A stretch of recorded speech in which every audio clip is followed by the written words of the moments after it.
Good morning from the UK. I'm Richard Folland, and welcome to our 60-minute Carbon Tracker hosted event, Powering Down Coal, Paving the Way to a Low Carbon System. I also should say at the start, I'm probably contractually bound to do so, that this is a London Climate Action Week event. Founded in 2019, London Climate Action Week is the largest independent climate change week in Europe, and now, even during the pandemic, has become a major annual event bringing together world-leading climate professionals and communities across London and beyond to find practical solutions to climate change. Rooted in our diverse international city, London Climate Action Week uses its global perspective to spark climate action around the world. And we like to think that our event this morning will fit very well into that. I should say something about myself. I've been Policy and Government Affairs Advisor to Carbon Tracker since 2014.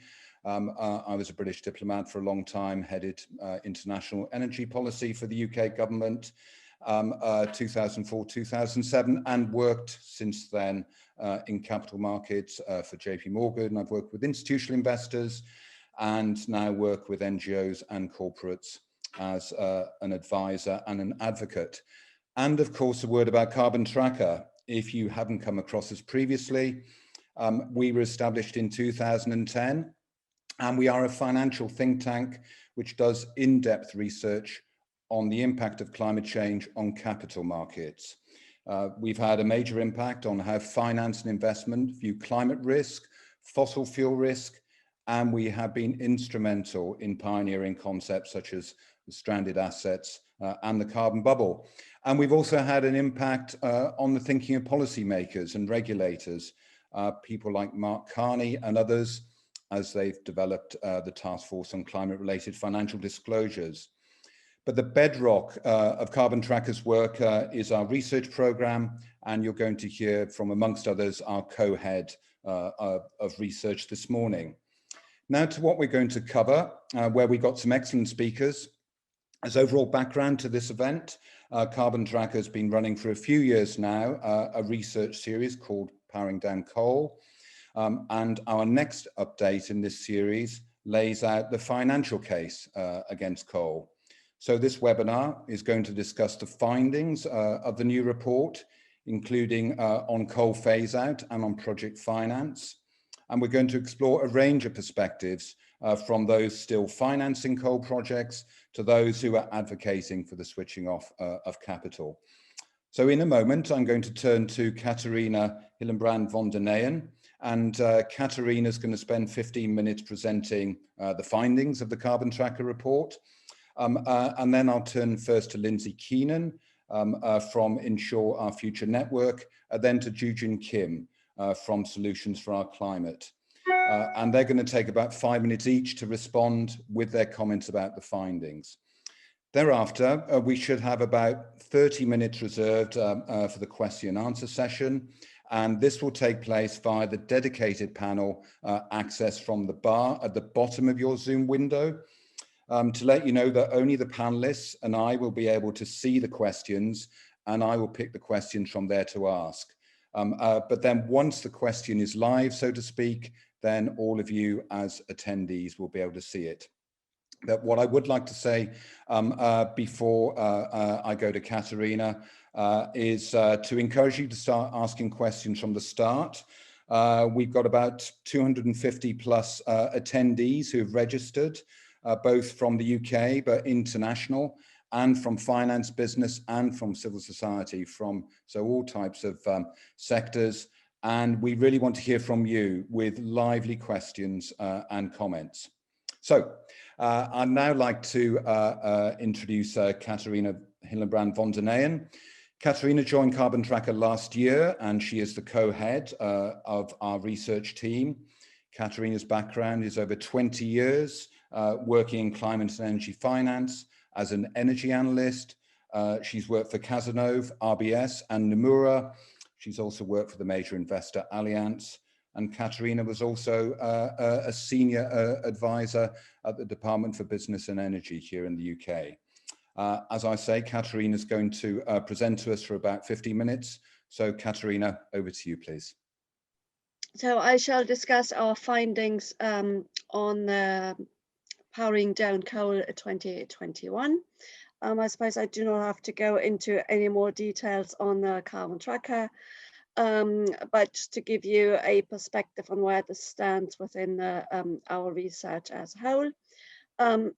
Our research comprises two big sectors, oil and gas and mining, and power and utilities. We then have cross-cutting work streams, which are energy transition, policy and regulation, company analysis, and outreach for the CA 100 initiative. So if we now go into our powering down coal series, it is a global model and effort to look at finance and economics of coal-fired power plants across the world. We have a detailed model where we look into databases on a unit level, i.e. a reactor boiler level detail. We make assumptions on country basis. We make detailed assumptions on all important variables on these power plants.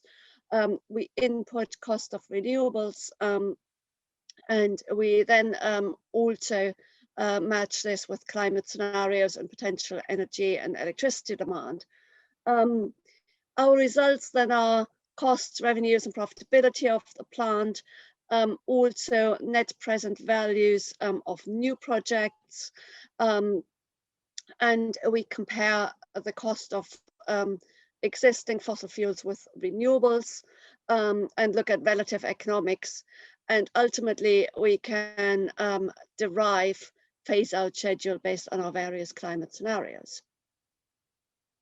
So if we turn to the key findings of our report, a very important message is that as of today, new renewables are already cheaper than operating coal in most cases, precisely speaking 77%. And by 2026, it is almost everywhere, i.e. 100% of new renewables are cheaper than operating coal. This is a very important conclusion because this will also lead to further conclusions on whether you should build new coal and what it means for even existing coal. When we look at the operating fleet that's currently under operation, we also see some quite concerning messages on profitability. By 2040, more than half, and actually more than 60%, precisely speaking 65%, and this is importantly even under current climate policies and regulatory regimes, 65% of the global coal fleet will be unprofitable. And again, if you look into the right-hand side of the graph, that'll rise to above 70%. As of today, that number stands at 27%. But again, there is a very interesting piece of analysis that we have done. We have looked at what if you change some of the assumptions, the underlying assumptions that go into this profitability calculation. And we've specifically looked at capacity factors, because capacity factors is one of the expressions that is coming out of changing markets, changing regulations, and very importantly, the changing penetration of renewables into markets. If we only were to decrease capacity factors by 5%, which really is not an awful lot, the 27% that I've just mentioned of global coal fleet being unprofitable would more than double to over 52%. So i.e. still with current regulations in place, current climate policies, but just a minor change in capacity factors, you would very quickly have over half the fleet being unprofitable. And then if we look further into projects that are currently being proposed, a very significant chunk, almost all of it, precisely speaking 92% of all projects being proposed, give a negative net present value, even under business as usual. So in total, if you were to go ahead with these projects, you would be wasting $150 billion. And it's interesting, quite clearly, the biggest chunk of that is relating to China, which is also where the biggest pipeline sits. And I would like to point out, in China, it's 100% of the proposed pipeline that would produce a negative NPV. Similarly, in Vietnam, close to 100%, just marginally short of 100% of the proposed pipeline would produce a negative net present value. Overall, you can see the countries that are picked up here: Japan, Indonesia, China, Vietnam, and India. This is where the bulk of the project pipeline sits, and this is really where the big difference is being made. And again, most of those projects are actually financially value destructive. What is also important to look at is when we consider a below 2 degrees scenario, we would have forced closure of some of the plants that are newly built. This comes from, as I said, the cost curve approach and the limited carbon budgets. If we model this through our database of new projects, we would find that about 350 billion worth of debt, interest and undepreciated asset would still be outstanding. And you can look at that. It's particularly concerning in India, where about half of that balance actually relates to debt and interest. Again, Vietnam, that the proportion of the total amounts outstanding and relating to debt and interest is very significant. You clearly have a very concerning conclusion on that you would see asset write-offs with their own negative repercussions, but also there is a risk on loan defaults and consequences for the lenders. Now, there is another point relating to fragility and concerns around the edges. And this brings me back to changing just a few variables in terms of profitability. We may be in a world of declining fossil fuel demand overall on a structural basis, but there will still be volatility, and volatility can go both in both directions in terms of commodities and fuel costs. We're currently seeing an upswing in fuel costs. Again, that might reverse, but you may see others of those. So we thought it's worth the while undertaking some sensitivities and look at what happens to changes in fuel costs. And yet again, I mean, if we increase the fuel costs by not an awful lot, 2 to 5%, again, you'd be looking at close to doubling the percentage of global coke capacity being unprofitable. You're very quickly exceeding 50%. If you increase by 10%, you're coming close to 50% already in 2030. If you increase fuel costs by just 5%, and you will exceed 70% in 2040 on that same calculation. So again, this is all really to illustrate how fragile and how sensitive to minor changes an important variable this coal power generation is. So in conclusions, we find that the pandemic sort of kick-started the final days of coal. But there are many underlying trends, and principally it is about declining profitability and renewables becoming the true value proposition and becoming much cheaper and properly crowding out coal on various bases. I've outlined the vast majority of new coal being proposed pretty much anywhere will be value destructive, so investors and policymakers be aware. And looking at existing coal, you're looking at stranding risk in the order of about exceeding $200 billion. Sensitivities to some very important key assumptions highlight that issue. And again, as I have just outlined, you don't need to change them by an awful lot to really get a big change in profitability and value destruction. So what are our key recommendations? All new coal should be cancelled. And we should thereby, we would avoid value destruction for investors, but also importantly for consumers and taxpayers. And obviously they may be the same individual and depending on how particular schemes are run. And we find it important to note that coal is not just a topic of ESG, it really is a topic of financial risk and losing money in the hard numbers. So we are at the point of unique opportunity where we are reconstructing our economies. There is a lot of COVID stimulus going on, and we should really use the opportunity and use that to direct it into such ways that we create a sustainable energy system from a climate perspective and financially. And very importantly, in the context of that, ensure we create a level playing field for renewables and don't perpetuate or put into place undue subsidies that may distort market forces in places where the market is actually already doing the job for us and phasing out coal.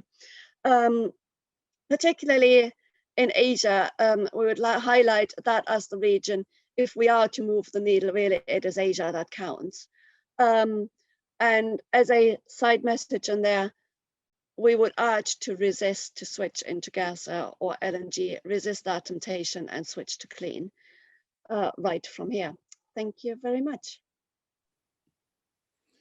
Catharina, thank you very much to you for that presentation. Very clear, some very strong messages there about coal and about unprofitability and value destruction, and also maybe worth reminding the audience about the recent International Energy Agency report, the Net Zero to 2050, specifying that there should be no new unabated coal plants approved for development from 2021 onwards. So a strong message there coming out from the IEA on coal. So now we're going to turn to our panel for some of their expert comments. Just before I do that, just to encourage you, we're getting a good lot of questions coming in already. It's helpful maybe if you can to say, because we just see a name, so if you can say who your organization is as well, that's helpful for us, as if it was in a real live event in the room, but also that our panelists may take the opportunity to reply on the chat to you as well. There is that function too. So let me first turn to Lindsay Keenan, who is the European coordinator for the Insure Our Future network. The Insure Our Future network is a global coalition of NGOs and social movements. It's pressuring insurance companies to get out of the coal, oil and gas business and to support the transition to a low carbon economy. Lindsay's campaigned on environmental and sustainability issues for around 30 years, including for 10 years as a senior international campaigner with Greenpeace. And I think we should also give a nod of respect to Lindsay, as he participated in the first COP in Berlin all the way back in 1995. Lindsay's based in Sweden, and we're very much looking forward to hearing what you've got to say. Over to you, Lindsay, please. Thanks, Richard. Yes, I always like to make that note about having participated in COP one back in 1995, really just to emphasize that the science was actually clear enough 25 years ago, and the issue serious enough 25 years ago that we shouldn't be where we are today. A lot of these things should have been done before. And so really it is the case now where the urgent action is required. That said, I'd like to say thanks to Catherine for the report. I think that really emphasises a lot of very relevant information and around the economics with coal. Before I ask a question, I wanted just to flag something from the insurance side. So we publish an annual report looking at the policies of leading insurers, and we are continuing to see this strong exit from the coal industry. Last year, we reported at least 65 insurers with combined investments worth around 12 trillion. I think that's 12 trillion out of the estimated 30 trillion of assets under management of the insurance industry globally. 65 insurers, 12 trillion, who have adopted some level of coal divestment policy. The quality of those varies. Some are stricter than others, but it's significant. And perhaps more significant is the pace of change. The previous year, we had recorded just 35 companies with around 9 trillion of assets divesting from coal. So that's significant year-on-year progress. And there's been many more during the course of this year. And then if I turn to underwriting, we're also seeing that insurance companies, particularly the reinsurance companies, are restricting their insurance and reinsurance of coal. And that maybe leads me to the question. We're finding regular reports that the coal companies are facing significantly increased premiums for their insurance of coal. 50% increases for insurance, 200% increases, and difficulty in finding the insurance at all. And my question to Catharina, is really, are those increases in costs also factored into this research, or would those be additional costs on top of what you've found here? Yes, so we look at basic costs on running costs in terms of fuel costs, capacity factor. So we take the base rate, the base parameters, and sensitize around them. And we have some costs, we have our model goes on fixed and variable O&M costs and capex and as well. So we can sensitize around all of these parameters, and we can have a view on, some of it may feed into fixed variable O&M costs, and obviously that would make the picture look worse. Thank you. And yes, maybe I could conclude there actually and pass over to you, Jen, so that we have plenty of time for the discussions. Thank you. Right, Lindsay, thank you very much indeed for those comments, and I can see one or two questions coming through, which I think will be of interest to you to comment on. So now I'm delighted to introduce Joo-Jin Kim, who is the Managing Director for Solutions for iClimate. And Joo-Jin is an old friend of Carbon Tracker. So Solutions for iClimate is a Seoul-based climate advocacy group focusing on preventing new coal power plants, both within Korea and internationally, and looking at the phasing out of coal power within Korea and also the promotion of renewable energy.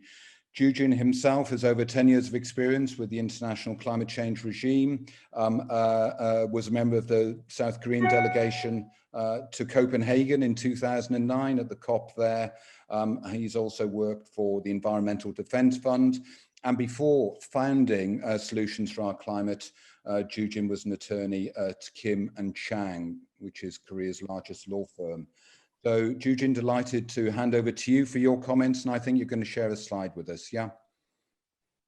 Yes, thank you, Richard, and thank you to Carbon Tracker for inviting me here today.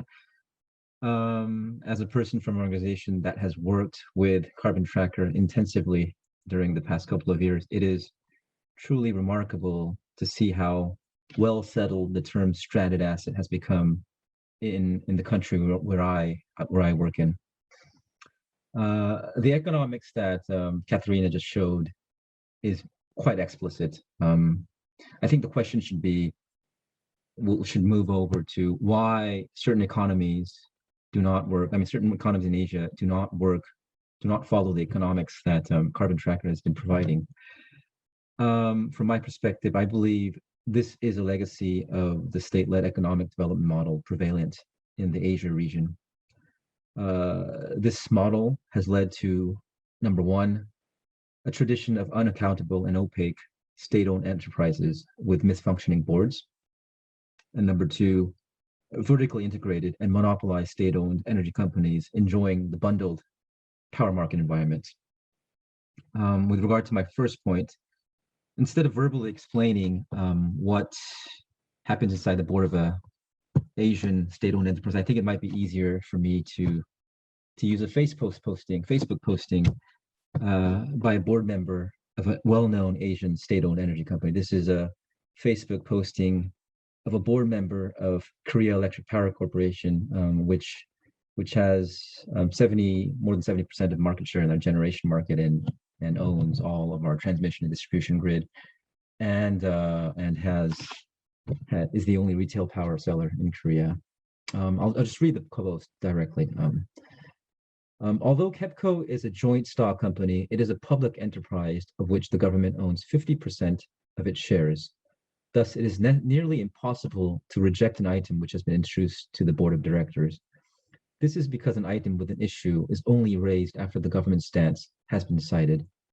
Even though there have been decisions that have been delayed during my 2-year term as KEPCO board member, there has not been a case in which a decision was rejected.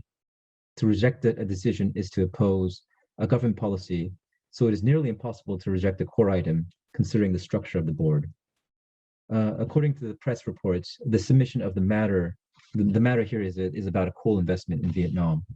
The matter to the board of directors was pushed forward by the policy director of the presidential office of Korea, the Blue House, and the deputy prime minister for economic affairs. If this report is true, we can assume how this decision was made. We can also see the government stance on environmental issues, et cetera, et cetera. So you can see here in this Facebook posting how boardrooms work in Korea Electric Power Corporation. Korea Electric Power Corporation is a better case, is a relatively better case because it's a listed company in the NYSE. But in other cases where you don't have that listing perspective, boardrooms are much more opaque in Asian companies. I won't be surprised if the same thing happens in most of the 10 other companies mentioned in the Carbon Tracker report that Catharina released today. With regard to my second point about the market structure of power sector in Asia, state-owned energy companies have operated in bundle markets, not being subject to market competition, and enjoying retail monopolies. I think the example that I heard last week during my trip to Jeju Island, which is just off the coast of Korea and is about 1,000 megawatt grid, isolated grid, is a good example. With low variable cost renewable investments increasing, in this island, gas and coal renewables have been surging, and with the low variable cost of renewables, gas plants in the island should be experiencing lower capacity factors. However, what's actually happening on the ground is that the system operator, over which our national utility has a strong influence, has been doing what they've been doing. They've been increasing the curtailment of the renewables instead of reducing gas power plant dispatch.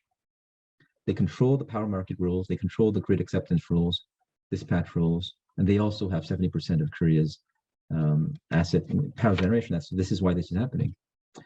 From the state-owned utilities perspective, this is economically reasonable, using its control over the market and the system to protect its investment in gas power.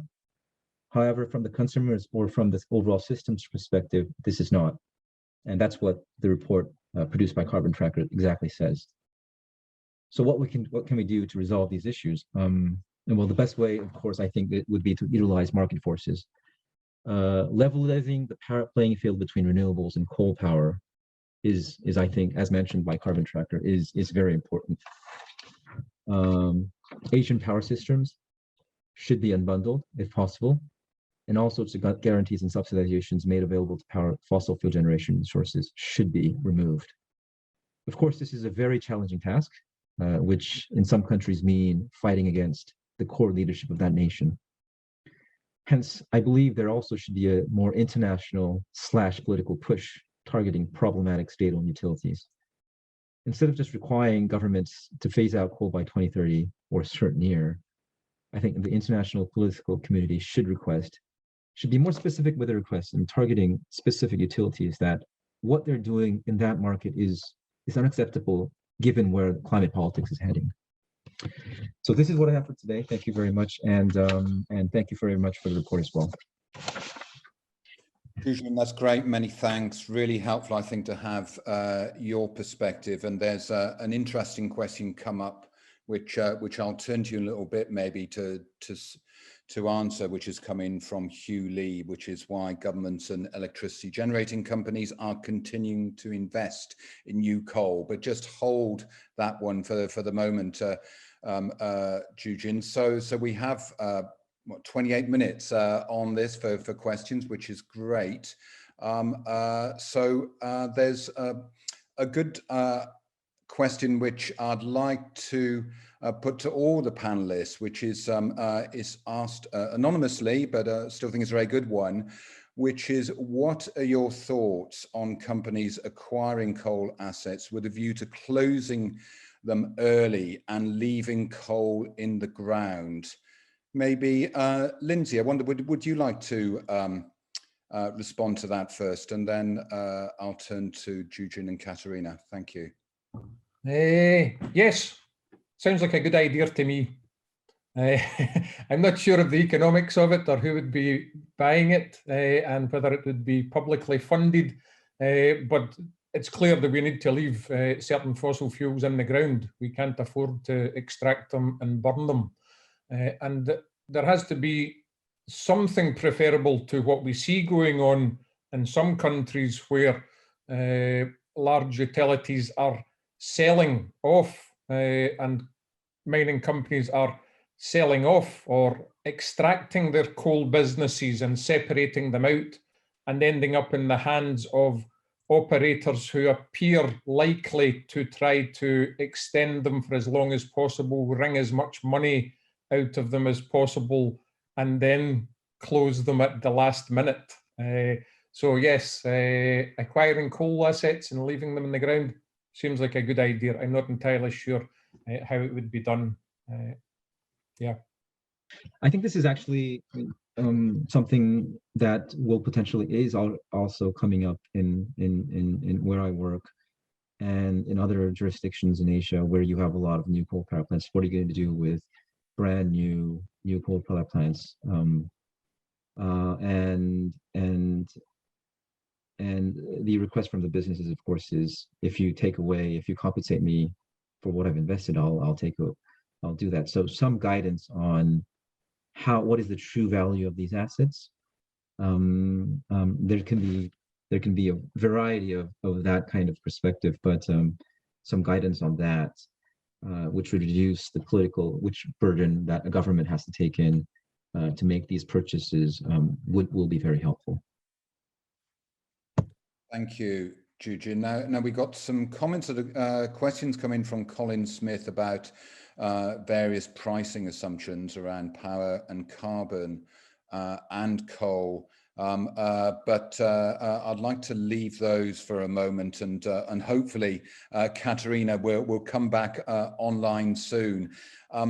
In the meantime, Jujin, I wonder if I could turn back to you. This question, as I said, that came in from Hugh Lee about why governments and companies are continuing to invest in new coal. And you may then see Hugh has come up with various points as why he thinks that is continuing to happen, relating to lower capital costs, local employment, project economies of scale, and other factors.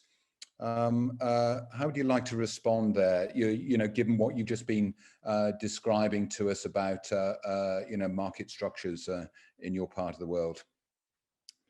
I would put number one. I mean, I would put 8 as my first choice here, and then local employment. Which is the structure of the market. Yeah, yeah, and then local employment and coal lobby, local employment, transmission constraints are all things that follow the structure, but eventually are a good reason. But eventually, unless you have competitors coming in, knocking the door and penetrating the fossil fuel generation assets, there is a limitation. Right, thanks, Jujin. Lindsay, a question I think which could be directed to you in the first place. I mean, given your advocacy as well around renewables, and it's a question which I would imagine you've had to deal with before, but comes up a lot still, of course, which is about coal power being needed for grid stability, bearing in mind that a high proportion of electricity generation will be from intermittent or variable renewables. Your thoughts on that? I think it depends on the specific countries and the specific capacities, but generally it's a problem that's being resolved.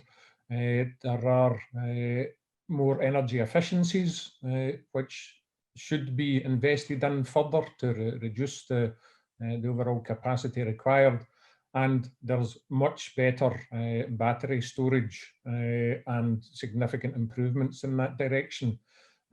So yeah, I think it's just a problem that's resolving itself with better technology and more knowledge as we're moving forward. You get specifics in specific markets, and some markets will take a little longer to completely phase out coal than others. But yeah, I think it's a problem that's resolving itself. Jujin, how would you respond to that question? Well, it is technically available, but if you have a bundled market where the company that controls the grid also will lose money with grid reform. For example, if your original grid was a day ahead, 1 hour hourly market, and with renewables coming in, you've got to become more real time, 5 minutes, intraday settlements need to happen, and the company that has to make that decision is also exposed to fossil fuel, which will lose its market power with the introduction of renewable. Then you have a terrible markets power situation there, and that's what's happening in Japan, Korea, a lot of places in Asia. And you have to get that, unless Asia will still be with its old-fashioned fossil fuel days power grid system. And Richard, sorry, if I may, I want just to jump back in here, because it relates also to the previous question on why are governments and electricity generating companies continuing to invest in new coal power stations. And I think I really just strongly echo what Eugene's saying. If we take the example in India, for example, so we look quite a lot at the issues with the Adani Carmichael coal projects in Australia, opening up a whole new coal basin, which cannot be sensible. It doesn't fit the climate science at all. And coal is not the future for electricity generation in India. Economically, socially, it's really just not the future, but it's been driven forward by the ego and the corporate debts, which seem to be in similar proportions of the Adani group. And that's got nothing to do with economics, really. It's got nothing to do with the rest of the capital cost, local employment, transmission constraints. It's about the power imbalance of that particular corporation and its political influence. And these are issues which I think really need to start to be addressed. The world can't be, and people in India should not be held to ransom when there are cheaper, better, more sustainable alternatives that can help to keep us within the available carbon budget. But the problem is actually the ego and the debts of one particular person or their corporation. And this is where we get the problem. I really love the work that Carbon Tracker and others do, really highlighting the economics here, but unfortunately, it's not purely an economic issue. Thank you. That's a point well made. Thank you, Lindsay, and for coming back in on that question. And Catharina, great to have you back. And sorry that your computer decided to be a bit unhelpful. And there are one or two questions which I've been saving up for you, which have been coming in.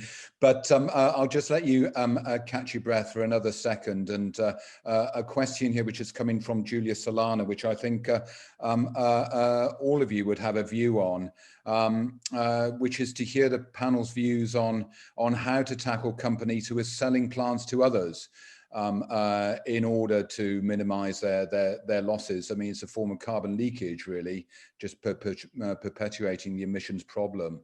And Julia also asked about you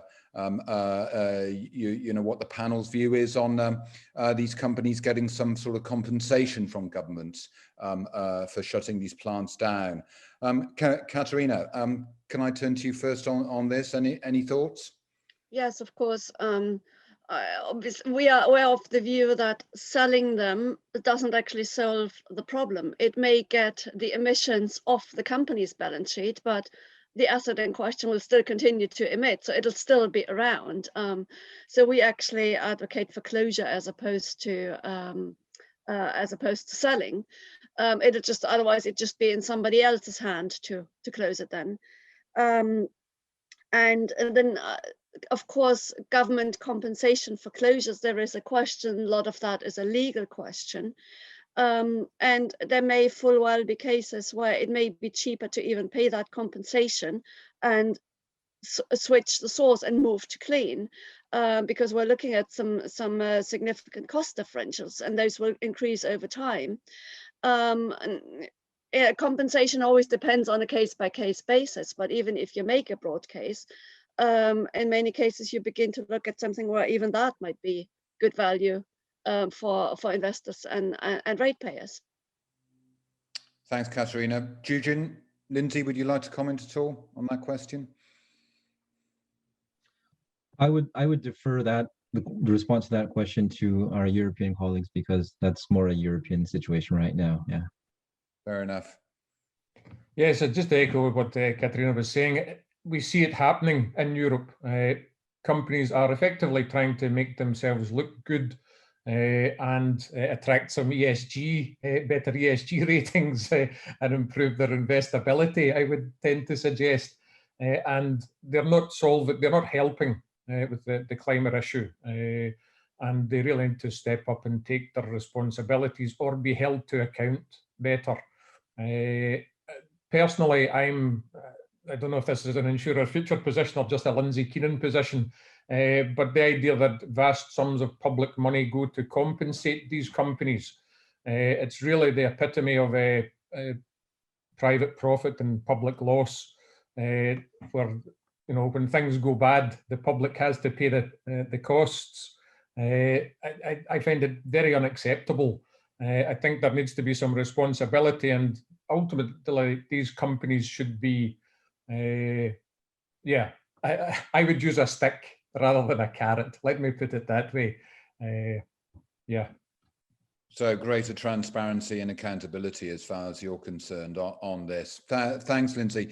So Catharina, there's a series of questions coming from Colin Smith, which I think are for you, which is around pricing assumptions, forward power, coal, and carbon pricing. What discount rates are you using, both for coal and for renewables? Your comments, please.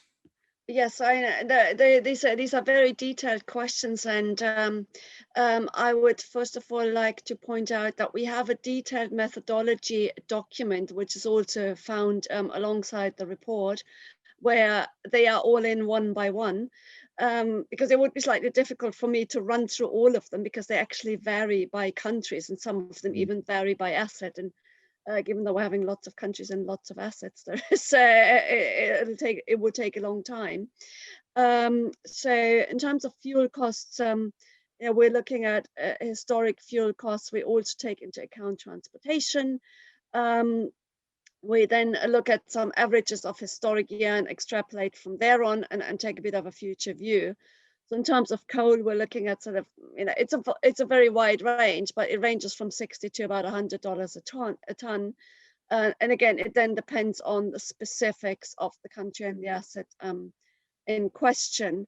So, and unfortunately, with power prices, it becomes even more detailed, because in some cases there are there are government elements to it, and other prices in other legislations it is more market based, and then there are various components.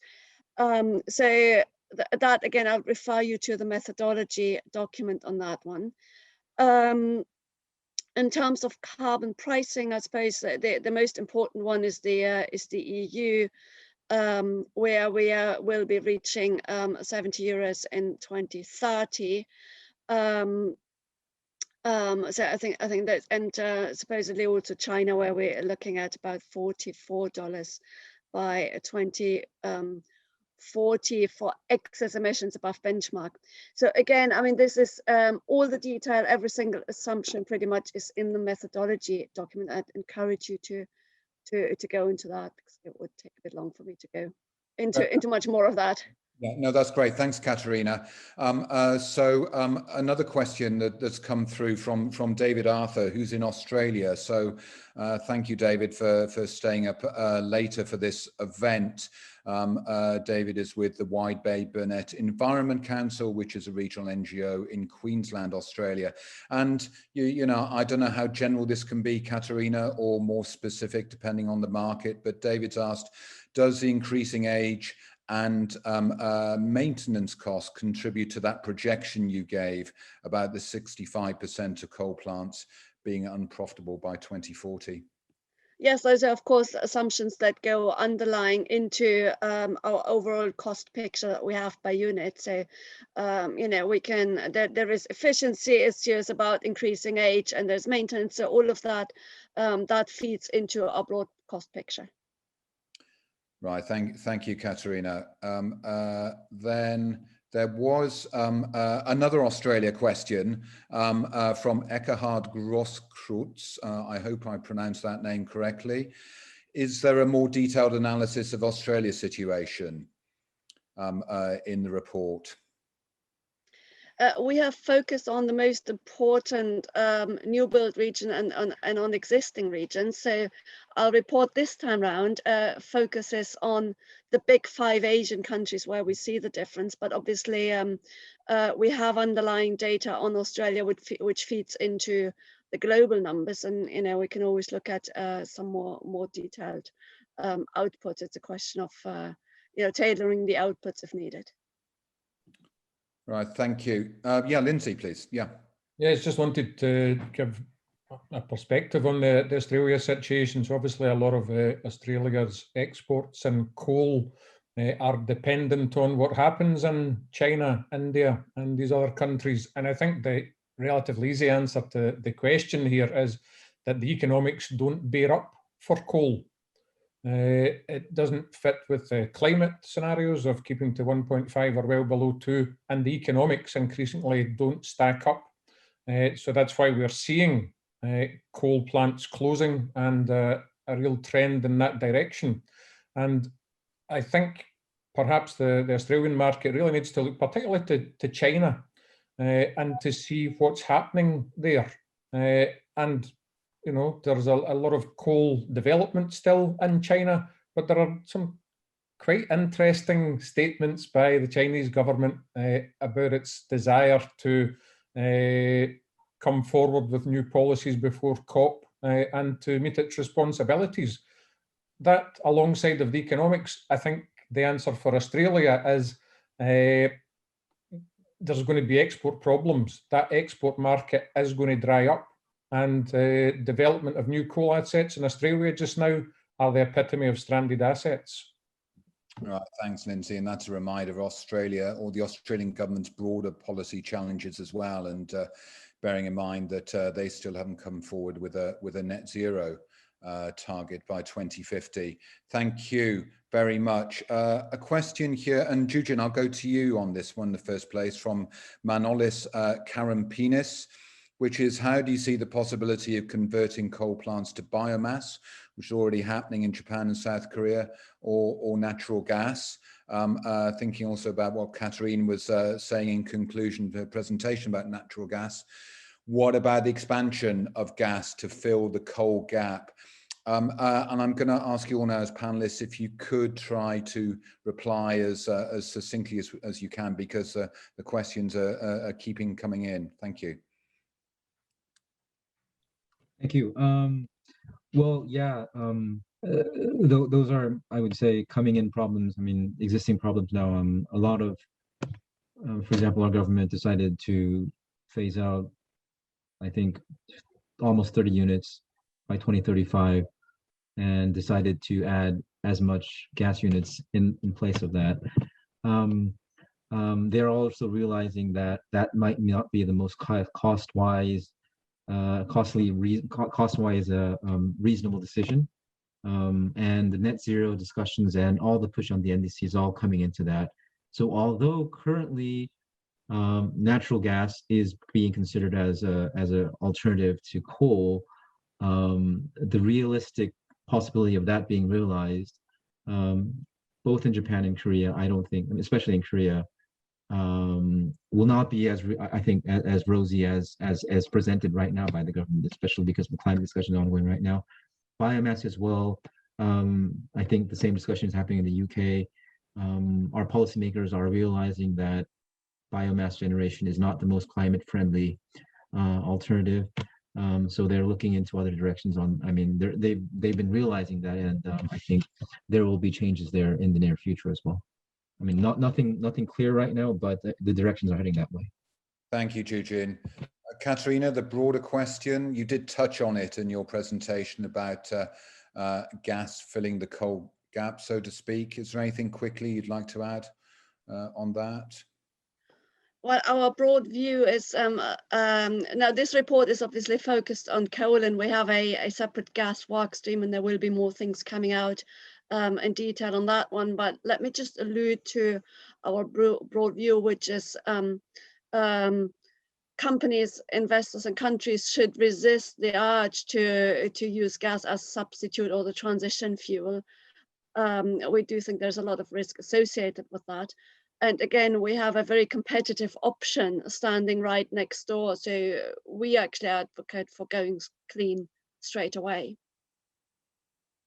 All right, thanks, Catharina. A couple more questions here. One I'm going to give to you, Lindsay, which is examples of good practices or projects of coal power plants conversion to cleaner energy sources, if that's something that you could maybe address. That's from Lara Ferreira. And then Jujin, for you, about majority of Asian countries, developing economies which are not significant contributors to cumulative emissions.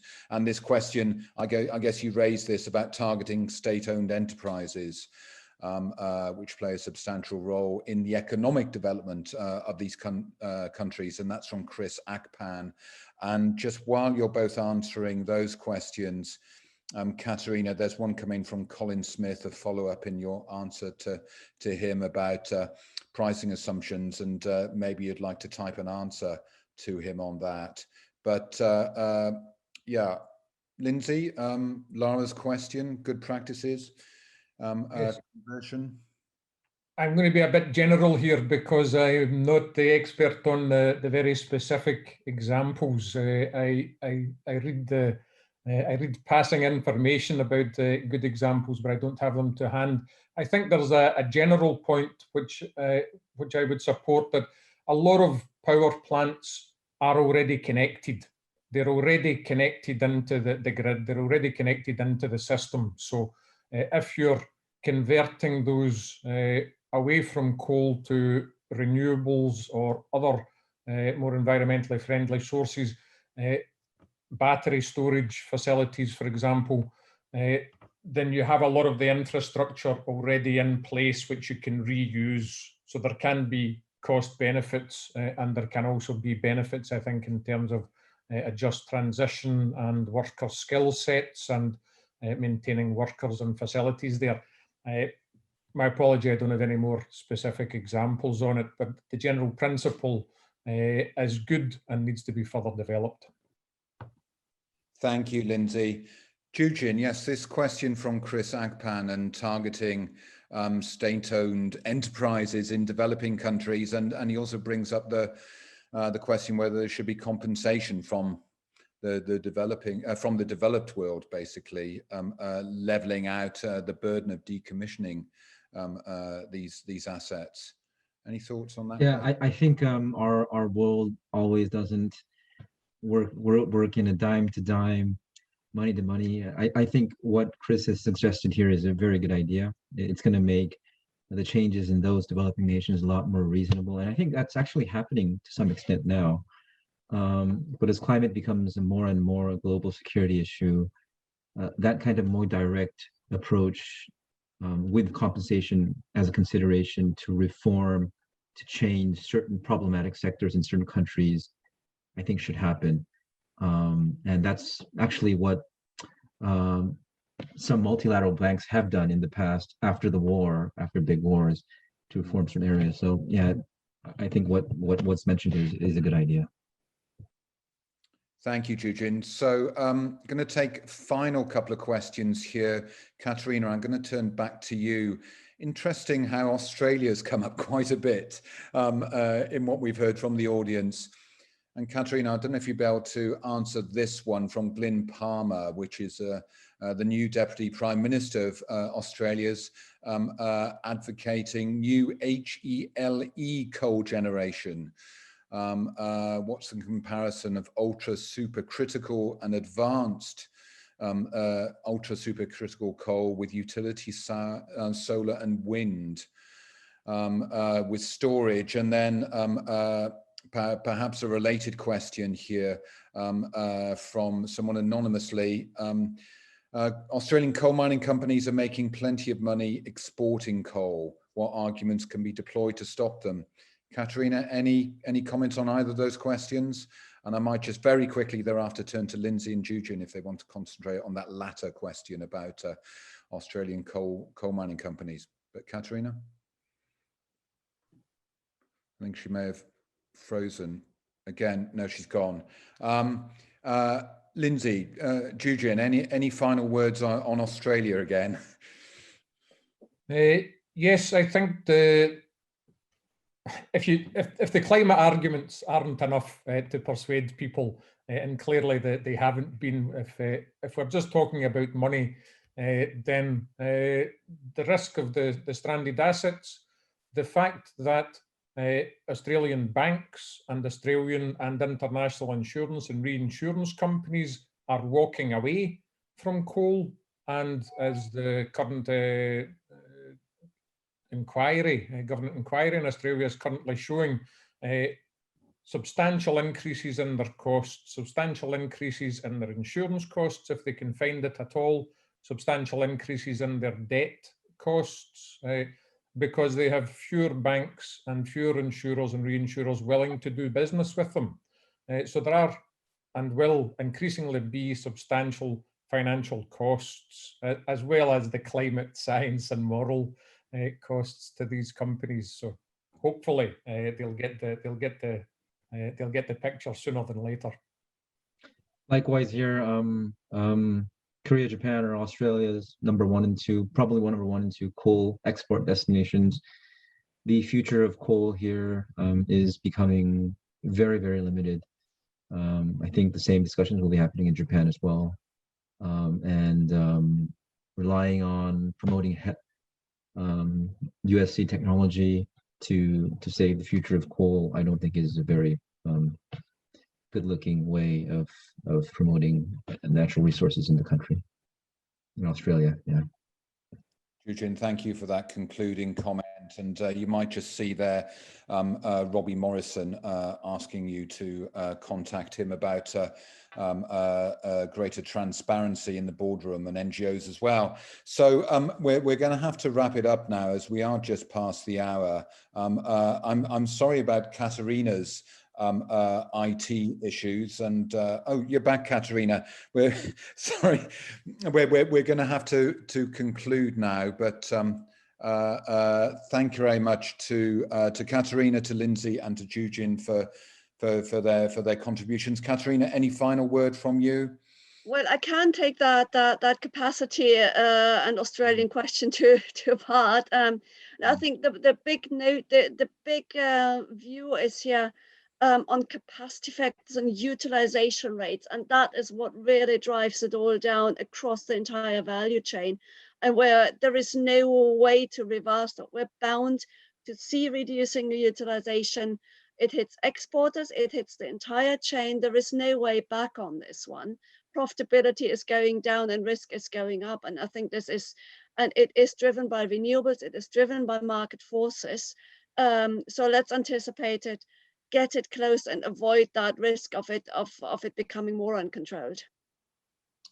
Thank you, Catharina, for that concluding comment. So we will wrap it up now. Thank you to all three of you. To the audience, we answered most of your questions, I think. I'm sorry if we couldn't get to them all in the time allocated, but you're most welcome to follow up with us at Carbon Tracker on any of these points that you've raised. I'd like to thank my colleague, Helena Gray, as well for making this webinar happen. And just to get a bit of a plug, I mean, you've heard from Carbon Tracker's Power and Utilities research this morning, but also that we do research on oil and gas, on the energy transition, on climate financial regulation as well. Going to be plenty more coming out between now and COP26 in November. So please stay tuned both for research and visit our events page for further webinars as well. So all the best to you all. Have a good week, and thanks very much again. Bye-bye.